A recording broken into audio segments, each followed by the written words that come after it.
And here are the hallmarks, I think, of the pathological left. I think that if someone is pushing this quaternity on you, then you should be very suspicious of them in every possible way, and you should resist it as much as you possibly can. Diversity, inclusivity, well, you know, those are the minor demons of the radical left, let's say. Equity, it's like, no, we're not going there. That's equality of outcome, not equality of opportunity. And equality of outcome, I'll tell you why in a bit, is an absolutely pathological idea. There's nothing about it that's good. It's impossible to implement. It's fundamentally motivated by resentment. And it's a lie. So I like the fact that those three make the acronym DIE, though, because that seems to be approximately appropriate. So, and then the worst of the bunch is white privilege, because as far as I'm concerned, there's absolutely no difference between that statement and an outright racist slur. They're the same thing. So, and it's quite straightforward why. It doesn't take a bloody genius to figure this out. I mean, what constitutes racism? It's the ascription of the hypothetical qualities of a group to all the individuals who compose that group. So white privilege. It's like, even the people who are interested in intersectionality you'd think would have some problem with that. It's like, what about all the poor white people? Well, they're more privileged than the poor people who aren't white, I suppose. But you know, that's a pretty bloody weak argument in my estimation. And to call it privilege is also something, and to associate it with race per se is also something extraordinarily interesting, and we'll get into that a little bit. So let's talk about diversity. Okay, well, first of all, we have to define it. You know, and Jonathan Haidt has been trying to define it as diversity of opinion. I think it might be useful to define it as diversity of personality, because there's actually more variability in personality within groups of people, regardless of the groups, than there is between groups of people. So that should be said again. There's more variability within groups of people than between groups of people. And to state otherwise is to state something that is in fact categorically racist, because if I said, well, there's more difference between groups of people than within groups, then I'm saying that each racial group is an entity unto itself, which could be true but happens to actually not be. So the diversity definition is really quite interesting, and right now that's being defined by race, sex or gender, sexual orientation and disability, although there's a very large number of other potential dimensions of difference that could be included in the list of oppressed versus oppressor. That's actually why intersectionality has emerged, you know, because people figured out, well, you know, you're having a harder time if you're black, let's say, and you're having a harder time if you're a woman, depending on how you define harder time. But you're even having a harder time if you're a black woman. There's an intersection there. It's like, okay, fine.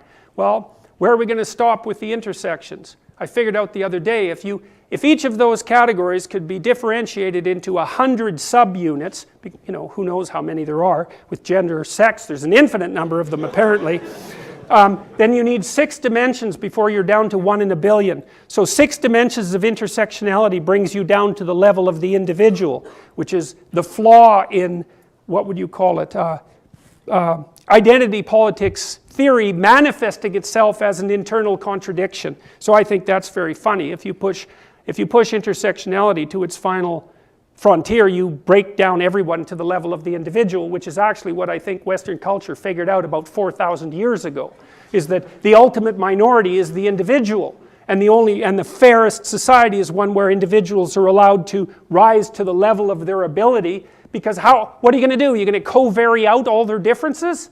It's impossible. It's technically impossible. Given postmodern logic itself, there's an infinite number of ways to categorize a finite number of facts. So how are you going to determine which dimensions of difference are the ones that should be adjusted for the individual, since there's an unlimited number of dimensions of variability? Intelligence, height, attractiveness, age, personality. There's 5 dimensions of personality. Socioeconomic class, right?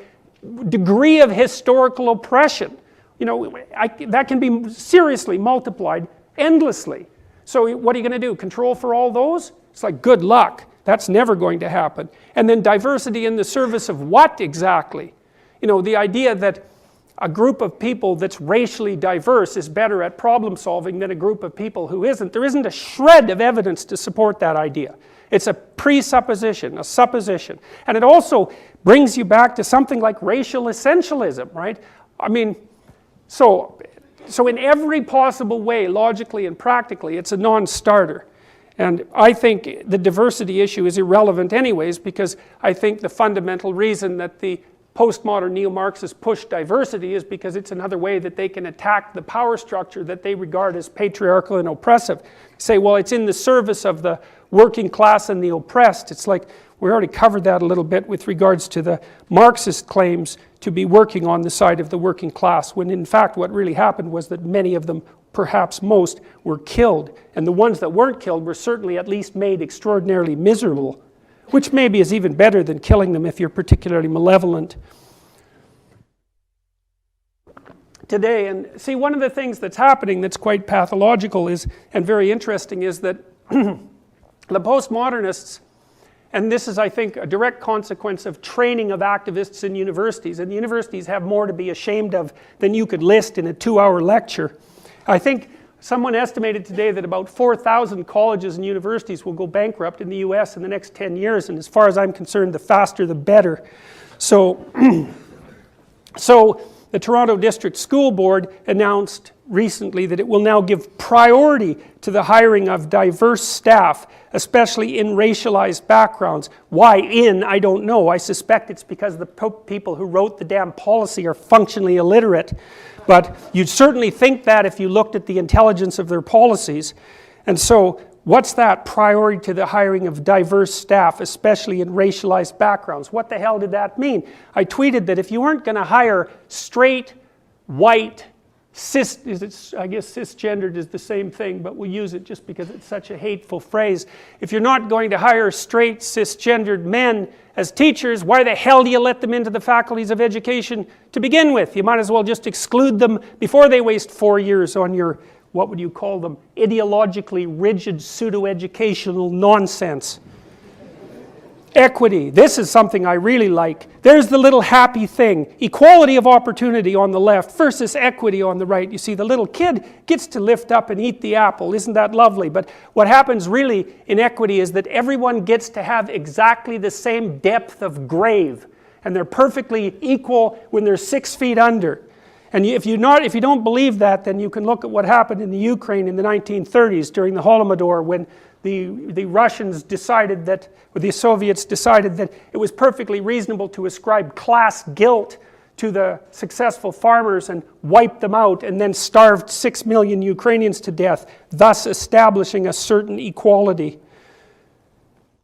This woman, I remind this is the Shakespeare quote, I think it's from Richard III, but I'm not exactly sure. One can smile and smile and smile and still be a villain. And you know, she's a lovely looking old grandmotherly type of creature, but that doesn't mean that everything that she did wasn't pathological beyond belief. And it was her what would you call them, second-rate pseudo-intellectual opinionated meanderings that produced the concept of white privilege. And what she did was make a list of all the ways that she felt that she was particularly privileged in society. That was her bloody methodology. And that's the sort of methodology that these pseudo-disciplines that have invaded the universities get away with, because the rest of the faculty are too damn timid to stand up and say, the emperor has no clothes. You better stand up and say something about it pretty soon, because you can bloody well be sure that they're coming for the physicians and the evolutionary biologists and psychologists next. And they're not weak, and they're well organized, and so it's a very terrible thing. So anyways, these papers rely on personal examples, because we know how methodologically rigorous that is, of unearned advantage as but that whole methodology thing, that rigorous methodology, that's just another manifestation of the Eurocentric patriarchy. So you don't have to be concerned about your damn methodology when you have your personal experience to rely on. And so here's the privileges. I can, if I wish to, arrange to be in the company of people of my race most of the time. If I should need to move, I can be pretty sure of renting or purchasing housing in an area which I can afford and which I would want to live. I can be pretty sure that my neighbors in such a location will be neutral or pleasant to me, unless they know that I'm the author of the fundamental paper on white privilege. I can go shopping alone most of the time, pretty well assured that I will not be followed or harassed. It's like, well, the first thing is a lot of those so-called privileges are just the consequence of living in a reasonably civilized society and apply to pretty much everyone. And the second thing is that there's no reason to associate this with race. That's another one of these absolutely pathological sleights of hand. How about we call it majority privilege? You think that's not the case for the majority members of every society that's ever functioned, that's actually been functional? Obviously there's a majority advantage. If there wasn't a bloody majority advantage, people wouldn't make societies. The whole point of making a society is so that the people within the society have the advantages. So now you might say, well, when people are being integrated into the society, they should be given those advantages or provided with those advantages when they join the club, so to speak, as rapidly as possible. And obviously that's the case. But to attribute this level of civility and safety to some hypothetical construct like white privilege is, well, it's exactly what you'd expect from people whose response to the idea of methodology is that that's just a social construct like everything else is. There's the class enemies from the Ukraine, the kulaks, right? They were the farmers who were productive in the 1920s and before, had recently emerged from the peasant class. They were all rounded up and shot and raped and robbed and then sent to Siberia to freeze to death or to die of some infectious disease, because to them guilt was attributed as a consequence of their membership of a class. And I can tell you, if there are people around you that are attributing guilt to you because of your membership in a class, they are not your friends. In fact, they're the friends of no one, and they're contributing to this intense state of political polarization and racial disharmony that seems to be expanding at an exponential rate. It's not good. I really like this juxtaposition of pictures. So when the Soviets collectivized the farms in the Ukraine, they took all the grain that the Ukrainians had produced, which wasn't very much because they had collectivized the farms, and they shipped it all to the cities. And then the rule was that if you were a starving Ukrainian woman who had children and you went out in the field and you picked up individual half-rotten bits of grain to feed your kids, that was an offense punishable by death. You were supposed to turn that in to the local authorities so they could ship that to the city too. So on the one hand you have a nice picture here of the bags of grain that were heroically going into the cities, and on the other hand you have a picture of the bodies that were the cost of doing precisely that. So let's look at the failures of this system. Well, you could list them forever. The death of the kulaks, that was right off the bat, which is why I use it. It was very, very early in the collectivization process. Then the Ukrainian famine, which, I mean, I don't know how often that's taught in high schools in the United States and Canada, but I would suspect never is the answer to that. The rise of the Gulag state, because it turned out that the bloody Soviet Union couldn't function unless they enslaved everybody and made them work. The death of tens of millions, it's uncountable. The 56 crackdown on Hungary, the 68 invasion of Czechoslovakia, not to mention the whole Cold War that put the whole goddamn world at risk from 1962 to 1989, and that still is rearing its ugly head with our current dispute with North Korea, which is the last remaining, let's call it, Gulag-like Soviet state. So there's the death counts, perhaps. That's a relatively conservative estimate. 8 to 61 million in the Soviet Union. It's quite a margin of error, wouldn't you say? That's the Red Terror, the Great Purge, the national operations of the NKVD, later the KGB, the Great Purge in Mongolia, Soviet killings during World War II, the People's Republic of China, land reform. That's what you call it when you take land that grows food and turn it into land that's just full of corpses. That's land reform. And the suppression of counter-revolutionaries. The Great Leap Forward, that was a good one. The Great Proletarian Cultural Revolution, Cambodia and the killing fields, and then a list of other countries. Every single place where these pathological ideas were put into practice became what you might describe as the literal equivalent of hell on earth so rapidly that it was a kind of miracle in and of itself. And yet we still, you know, what is it? 1 out of 5 social scientists in American universities regard themselves as Marxists. It's like, what the hell? Really? Really? What is going on with that? I don't understand that in the least.